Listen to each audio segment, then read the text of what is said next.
You've probably heard of Simón Bolívar, right? The liberator, the guy who basically shattered the Spanish Empire in South America.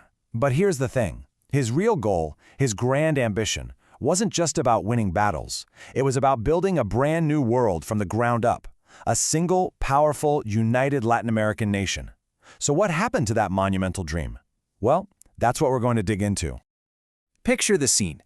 A young believer, standing on a hill in Rome, makes this incredible oath. And this wasn't just some dramatic flourish. This one promise became the fire, the driving force for a revolution that would literally blaze across an entire continent, freeing the lands that would one day become 6 different countries. This was the spark. And oh, did he break those chains. But here's the twist. Independence didn't bring peace and unity. Not at all. In fact, it was the exact opposite. Once the massive structure of the Spanish Empire was gone, it left this enormous power vacuum. The result? The brand new republic started to crack, to fracture, and to fight each other almost immediately. So to really get a handle on Bolívar's incredible dream, we've got to first understand the absolute nightmare he was trying to stop, because this newly freed continent was, frankly, on the verge of tearing itself to pieces. Okay, to understand why all this chaos was happening, you have to wrap your head around this one key idea, the Pactist tradition. For hundreds of years, the social glue holding everything together was basically a pact of loyalty directly to the Spanish king. So when Napoleon comes along and yanks the king off the throne, that pact doesn't just bend, it shatters. And power doesn't go to some new big nation. Nope, it bounces right back to hundreds of individual towns and provinces. Suddenly they all saw themselves as their own bosses, not as parts of a bigger whole. This was the seed of all the division that came next. And the result of that? A total free-for-all. Local elites, these American-born Spanish guys called criollos, were all scrambling for control. New countries started fighting each other over borders right away, and the whole time, everyone's looking over their shoulder, terrified that Spain and its European allies are going to come back to reclaim their colonies. It was just a state of near anarchy. One historian even called it the long wait, a time when violence was just the new normal. So, you got this continent just falling apart, and right in the middle of all that chaos, Bolívar comes up with something unbelievably bold. His solution wasn't just to make a few stable countries, it was to fuse them all together into a superpower. His first big move, his real-world experiment, was Gran Colombia. You can think of this as the proof of concept, a massive republic that was supposed to be the beating heart of an even bigger confederation. And you know, for a short, brilliant moment, it really looked like his vision of a united continent could actually happen. This line right here, from his famous letter from Jamaica, which he wrote while he was in exile, by the way, it says everything. His ambition wasn't just about grabbing land or resources. It was about creating a nation so grand, so dedicated to liberty and glory, that it could stand eye to eye with the old empires of Europe.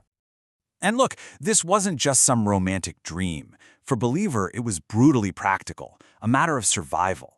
He saw a really stark choice: unite or get conquered all over again. He knew that divided, the little new republics would just be picked off one by one, either by Europe or by their own internal wars.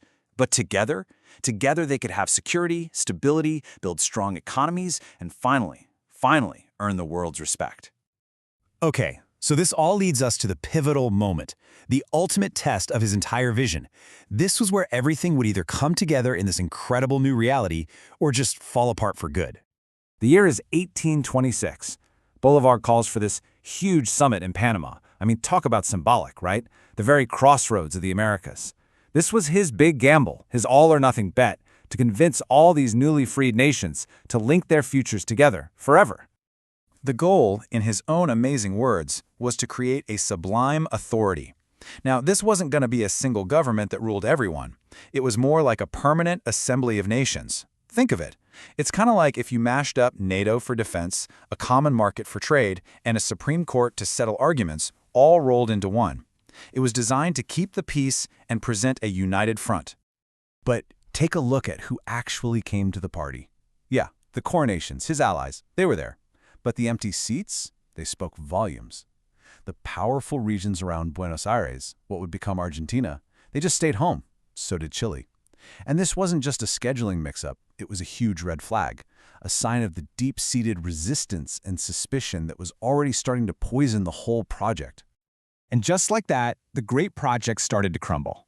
The Panama Congress ended with a few treaties signed, but back home, the governments never actually ratified them. The dream was dying. And understanding why it failed is really the key to understanding its whole legacy. So this is the million-dollar question, isn't it? Why did this vision, a vision that seemed so logical, so necessary for survival, ultimately just fizzle out? Well, it wasn't one single thing. It was a perfect storm of problems. First, you had fierce localism. These regional leaders had just gotten a taste of power, and there was no way they were going to hand it over to some central authority. Then there was a real fear of Bolivar himself. His ideas for a president for life, well, to his rivals, that sounded an awful lot like a king. You also can't forget the sheer geography. Trying to connect a continent through the Andes Mountains and Amazon jungle back then was almost impossible. Plus, you had outside pressure. Both the United States and Great Britain found it much easier and better for their trade to deal with a bunch of smaller, weaker countries.